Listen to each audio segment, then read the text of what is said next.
मालिक, आज से आपके 19 साल पूरे हो गए और आपने 20वें साल में कदम रखा है। ये लीजिए आपके सारे जमीन जायदाद के कागजात और ये हैं आज तक के नाफा नुकसान के हिसाब, साथ में खजाने में सारे पैसों के हिसाब इसमें है। आप नजर फेर लो तो अच्छा हो। अच्छा, तो इतने सालों बाद मेरे पैसे, मेरी जायदाद मेरे नाम हुआ है। बहुत शुक्रिया मुनीम जी। इतने सालों से आप इन्हें सुरक्षित रखकर मुझे सौंप रहे हैं।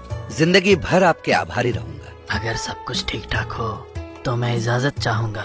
मैं गांव जाना चाहता हूँ। पर ऐसा क्यों मुनीम जी? यहाँ पर तो आप खुशी है ना? अचानक से ऐसी निर्णय ले ली? कोई और बात हो तो मुझे बताइए, उनके समाधान निकालने की कोशिश मैं करता हूँ। ऐसी कोई बात नहीं है मालिक। उम्र के लिहाज से मैं अब काम छोड़ना चाहता हूँ मालिक, सच में। ओह, तो ठीक है। आपको कभी किसी चीज की जरूरत पड़े मुझे याद कर लीजिएगा, या फिर से आपको नौकरी करने की इच्छा हो लौट आइएगा।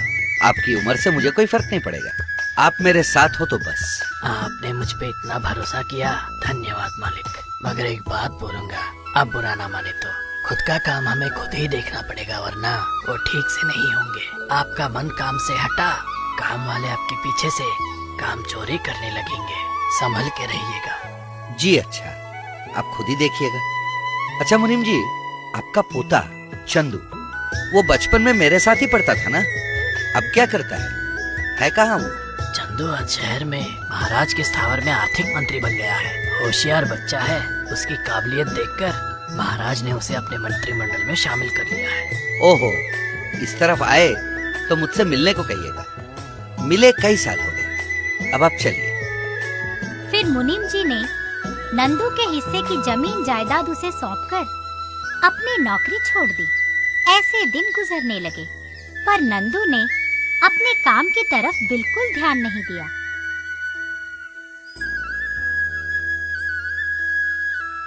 अरे ओ, जल्दी जल्दी हाथ चला, दूध बेचने जाना है।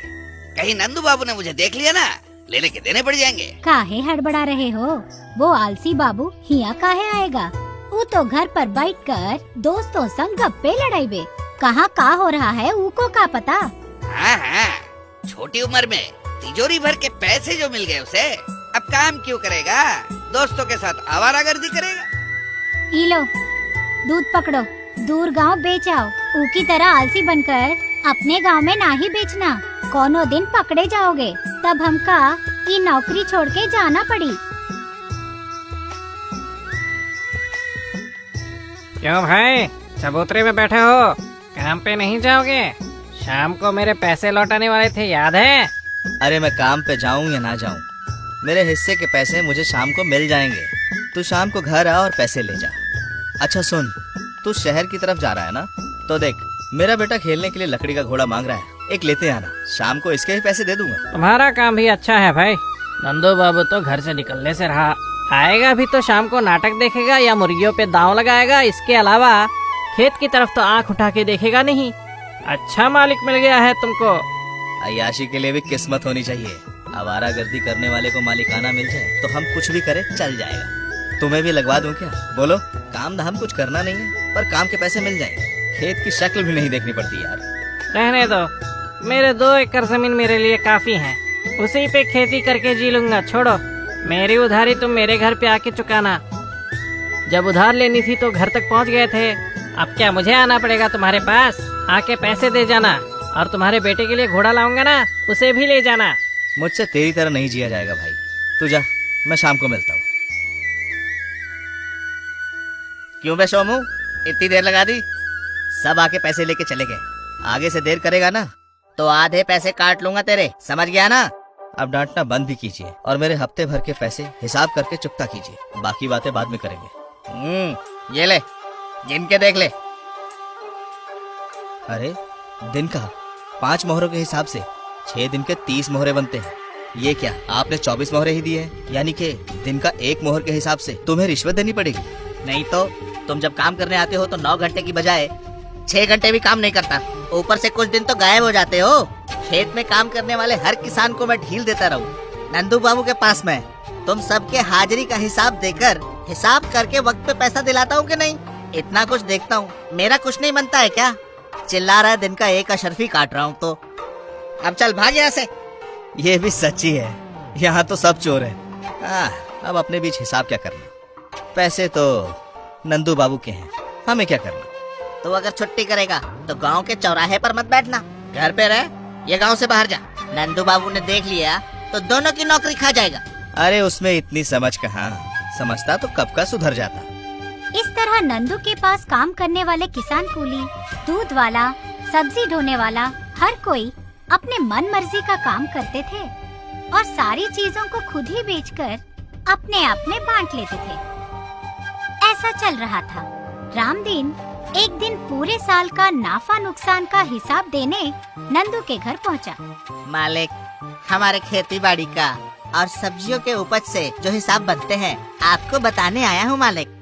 अच्छा मुनीम जी, इस साल मुनाफा कितना हुआ है? सब कुछ ठीक ठाक चल रहा है तो? नहीं मालिक, इस साल खेती बाड़ी से हमको कोई मुनाफा नहीं हुआ मालिक। ऊपर से खर्च के एवज में 100 एकड़ पर नुकसान 5000 अशर्फियाँ तक हुई है मालिक। सब्जियों की फसल भी ठीक नहीं हुई, वहाँ पर भी नुकसान हुआ है मालिक। और साथ में अरे ये क्या मुनीम जी, पिछले 2 साल से तो आप सिर्फ नुकसान ही बताते आ रहे हैं, पर मेरे पास से ये खर्च वो खर्च दिखाकर पैसे ले जाने के अलावा वापस मुझे एक पैसा भी आपने नहीं दिया। आपके आने से पहले पिछले मुनीम जी जो थे वो हर साल कम से कम 10,000 अशर्फियाँ तो मुनाफा दिखाते थे। आप मुझे मुनाफा दिखाना तो दूर, हर बार मुझसे पैसे लेते ही जा रहे हैं। हो क्या रहे हैं यार? अब क्या बताऊं छोटे मालिक, पिछले साल बाढ़ की वजह से फसल का नुकसान हुआ। इस साल खेती बाड़ी से हमको उपज बहुत कम मिला, ऊपर से कुलियों ने दाम बहुत बढ़ा दिया। दिन का 7 अशर्फी दो नहीं तो आने से मना करते हैं। एक बार आप खेत पर आकर देखो तो पता चले। हर चीज पर मैं नजर रखूं तो आप किस काम के?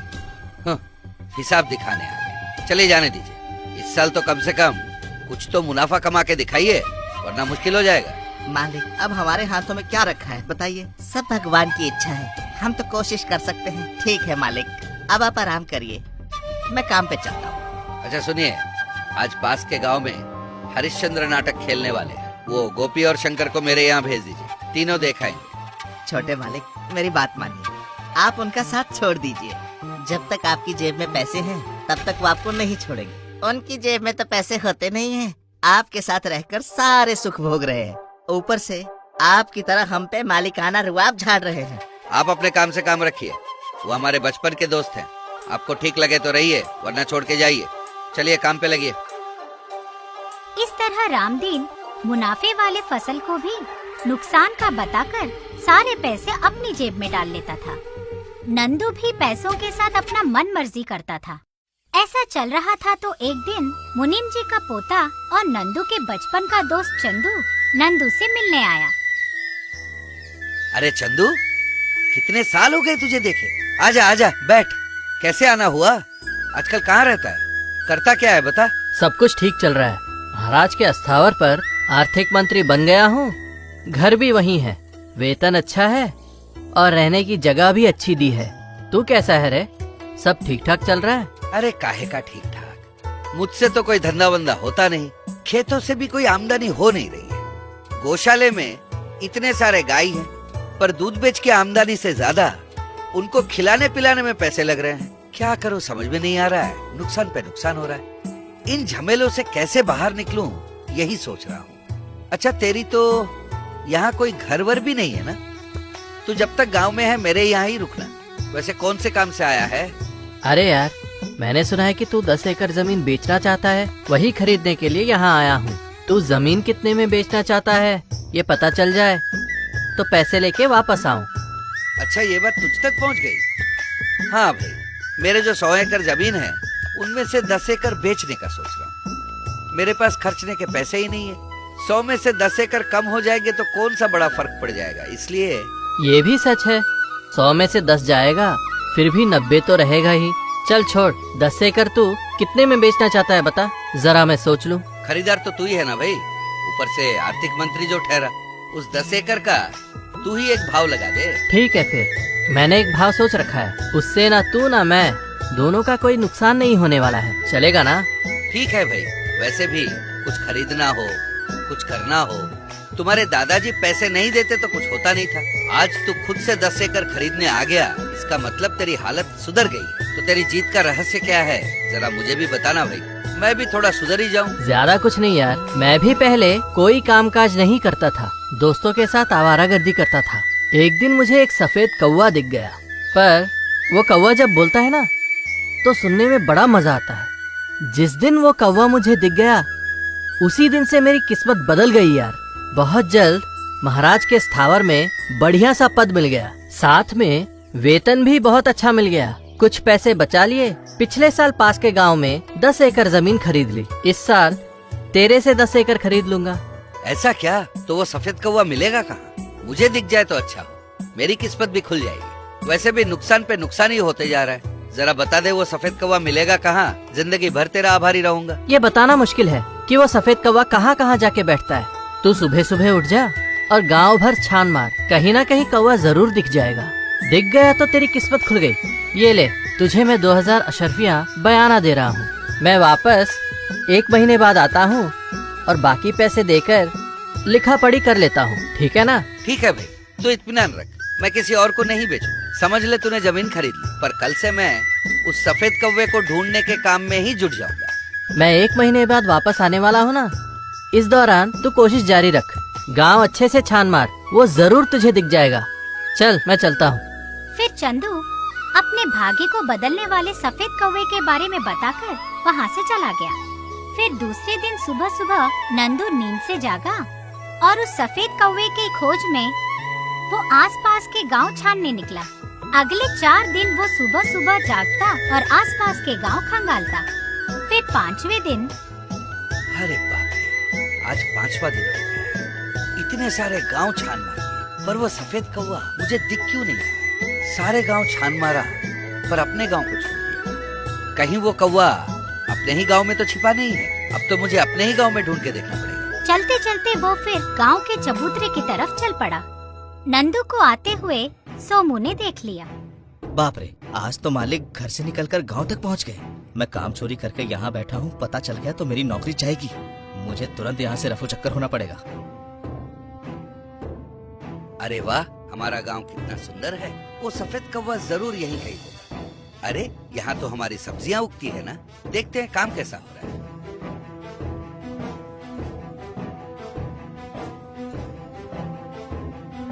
अरे जल्दी निकलो ना, बाजार क्या सब सब्जियां खरीद कर लौटने के बाद पहुंचोगे? जल्दी जाओ, सारी सब्जियां बेचकर पैसे गिनकर ले आना। हाँ, जा रहा हूँ, रुको। मैं देख रहा था कहीं रामदीन आसपास तो नहीं है। उसने अगर देख लिया तो हिस्सा मांगने लगेगा। वैसे भी ये मालिक से छिप छिपा के बेच रहे हैं। अरे रामदीन तो यहाँ हो चाहे ना हो, शाम को आएगा और अपना हिस्सा मांग कर ले जाएगा। वो तो देना ही पड़ेगा। तुम अभी निकलो। हम चोरी छिपे सब्जियां बेच रहे हैं, इस बात को गुप्त रखने के लिए अरे उस रामदीन को कुछ न कुछ हिस्सा तो देना पड़ेगा। लल्लू के सब्जियां लेकर बाजार निकलने के बाद ये सब देखने वाला नंदू, यानी कि हमारे खेत में उगने वाली सारी सब्जियां ये चोरी छिपे बेचते हैं और मुझसे आके कहते हैं कि फसल उगी नहीं रही है, नुकसान हो रहा है। ये सारी बातें रामदीन को भी पता है और वो मुझे ठग रहा है। जब वो खुद ही हिस्सा ले रहा है तो मुझे बताएगा भी क्यों। अच्छा रामनाथ जी, आप मुझे ही ठगने लगे थे। आपको जरूर पाठ पढ़ाऊंगा। पहले मुझे उस सफेद कौवे को ढूंढ लेने दीजिए। फिर नंदू जब तक अपना खोज खत्म करके लौटा, शाम हो गई। घर लौटने के रास्ते में अपने गौशाले के पास कुछ आवाजें सुनकर रुक गया। सुनो, आज ना 2 घड़ा दूध दोया है, इसे बेचू ना तो कम से कम 10 अशर्फियाँ मिल जाएंगी। अच्छा सुनो ना, लौटते वक्त तुम्हारे लिए जरी की साड़ी ले आऊंगा। नीली पीली मत उठा के लाना, बढ़िया सा हरा रंग वाला लाना। सारा पैसा साड़ी पर लुटा मत देना। शाम को 3 मोहरे रामलाल को देनी है। हाँ हाँ, रामलाल ने तो मालिक से कह दिया, ये गाय आजकल दूध वूध देते नहीं है, अब उसका हिस्सा तो देना पड़ेगा, नहीं तो हमारी आमदनी भी रुक जाएगी, है ना। अच्छा, तो ये लोग भी मुझे ठगे जा रहे थे। एक खेत की सब्जियां बेच रहा है, दूसरा दूध बेच के खा रहा है, यानी कि ये सारे पैसे जब मेरे ही हिस्से के हैं तो नुकसान की कोई बात ही नहीं। अब तक ये सारे मिलकर मुझे उल्लू बनाकर धोखा दे रहे थे और रामदीन भी इनके साथ हाथ मिला रहा था। ऊपर से हिसाब देने आता है तो मुझे नुकसान गिना जाता है। वो रामदीन, ऐसा नहीं होता तो 100 एकड़ जमीन होने के बावजूद नुकसान क्यों होगा। कल सुबह उठकर खेत चला जाऊंगा, जाके देखता हूँ वहाँ क्या हो रहा है। फिर दूसरे दिन सुबह नंदू निकला और अपने खेत पहुंचा। वो खेत पहुंचकर देखा खेत में कोई है ही नहीं। अब तो समय 8 बजने वाला है, पर एक भी मजदूर खेत नहीं पहुंचा। अरे कम से कम रामदीन भी काम पे नहीं पहुंचा। मालिक मालिक मालिक, छोटे मालिक, इतनी सुबह आप खेत में क्या कर रहे हैं? बुला भेजते तो मैं ही आ जाता। वैसे नारियल पानी मंगाऊं क्या आपके लिए? ज्यादा बोलोगे तो नारियल उठा के सर पे मारूंगा। हिलते ढुलते अकेले आ रहे हो, एक भी मजदूर दिख नहीं रहा है कहाँ सारे मजदूर? उनको तो 6 बजे तक यहाँ होना चाहिए। आए क्यों नहीं अभी? मालिक मालिक आएंगे मालिक, 1 घंटे में सब आ जाएंगे।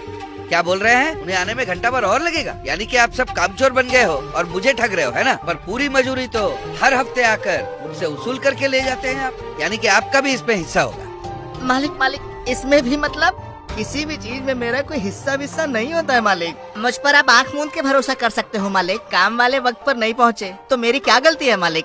रामदीन जी, आपकी सारी हरकतें मुझे पता चल गई है। शर्म नहीं आती? आप उनसे हिस्सा ले रहे हो, उन्हें गलतियाँ करने पर उकसा रहे हो। मेरी खेत की फसल आप बेच खा रहे हो और मुझे नुकसान गिना जा रहे हो। हे राम, आपकी बातें मुझे समझ में नहीं आ रही है। बस बस, बहुत नाटक कर लिए। मुझे सब पता चल गया है। गौशाला के मजदूर से लेकर सब्जियां बेचने तक से यहाँ खेत मजदूर के हाजिरी तक मैं सब देखते आया हूँ। आप सब एक होकर मेरे पेट पे लात मार रहे थे। अभी मैं सैनिकों को बुलाता हूँ, रुकिए। वो खुद आकर आपको हर बात अच्छी तरह से समझा देंगे और जिंदगी भर आपको कैद में रख भी देंगे। मालिक, छोटे मालिक, बड़ी गलती हो गई, मुझे माफ कर दीजिए। मालिक, आगे से मैं कभी ऐसी बेवकूफी नहीं करूँगा, मुझे माफ कर दीजिए। बाल बच्चे वाला आदमी हूँ, बाकी आप सोच लीजिए। आपको जिंदगी अगर कैद में नहीं गुजारनी है, एक ही रास्ता बचा है। पिछले 2 सालों से मेरा जो नुकसान होता आया है, करीब 1 लाख अशरफी होंगे। वो आप मुझे किस तरह से लौटाएंगे मुझे नहीं पता, पर सारा रकम मुझे 4 दिन में चाहिए, नहीं तो तुझे और बाकियों को एक साथ कारागार में डलवा दूंगा। इसके बाद 4 दिन में रामलाल सारे पैसे जुगाड़ करके लाया और नंदू को लौटा दिया और रामलाल को नंदू ने काम से निकाल भी दिया। आगे से सारे कामों का मुआयना नंदू खुद ही करने लगा। एक दिन चंदू उससे मिलने आया। हाँ भाई नंदू, बाकी के पैसे मैं ले आया, कागजात भी बनवा लाया हूँ। तू ये पैसे वैसे ले ले और एक हस्ताक्षर कर दे तो 10 एकड़ मेरे नाम हो जाएंगे। जमीन के बारे में बाद में बात करते हैं। मैं 1 महीने से ढूंढ रहा हूँ, वो सफेद कौवा मुझे दिखा ही नहीं है। वैसे वो तुझे कहाँ दिखा था, इतना तो बता दे यार। तूने तो सफेद कौवा देख ही लिया है और उसकी आवाज भी सुन ली, कितनी मधुर आवाज है उसकी। अरे तू क्या बोल रहा है यार? मैंने सफेद कौवे को देखा ही नहीं, उसकी आवाज भी नहीं सुनी। अरे भाई, तू सुबह सुबह जाग के गांव छानने निकला था। दूध बेचने वाले से लेकर सब्जी बेचने वाले, खेत के किसान कूली, ऊपर से रामलाल जी की पूरी कहानी, इतना सब कुछ तुझे दिख गया ना? यही है सफेद कौवा जिसे तूने ढूंढा। फिर तूने सच को जाना, आलसीपन छोड़ा। तेरा काम दूसरों को सौंपने के बजाय अब खुद ही देख रहा है, यानी कि तुझमें मेहनत करने की इच्छा जाग रही है। यही सफेद कौवे की आवाज है। खुद मेहनत करने पर सफेद कौवे की आवाज सुनने में कितनी अच्छी लगती है ना? अरे वाह चंदू, तूने मेरी आंखें खोल दी। पुश्तों से मिली दौलत को खर्चते हुए आज तक जीता रहा। तूने जो सफेद कौवा दिखाया ना, उसने 2 साल का सारा नुकसान मुझे वापस दिलवा दिया। यार देखना, वो 10 एकड़ जमीन मैं अब बेचना नहीं चाहता। तू बुरा मत मानना, तेरे पैसे मैं लौटा देता। तुझ तक जानकारी पहुंचाने के लिए मैंने तुझसे 10 एकड़ खरीदने का नाटक किया। सच बोलूं तो तेरी जमीन खरीदने की कोई इच्छा नहीं है मेरी। मेरे दादाजी है ना, वही तेरे मुनीम जी, उन्होंने तेरे बारे में बताया और तुझे सही रास्ते पे लाने को कहा, तो मैंने तेरे साथ नाटक कर लिया। देख यार, बुरा मत मानना तू। उस दिन से नंदू ने काम पे मन लगाया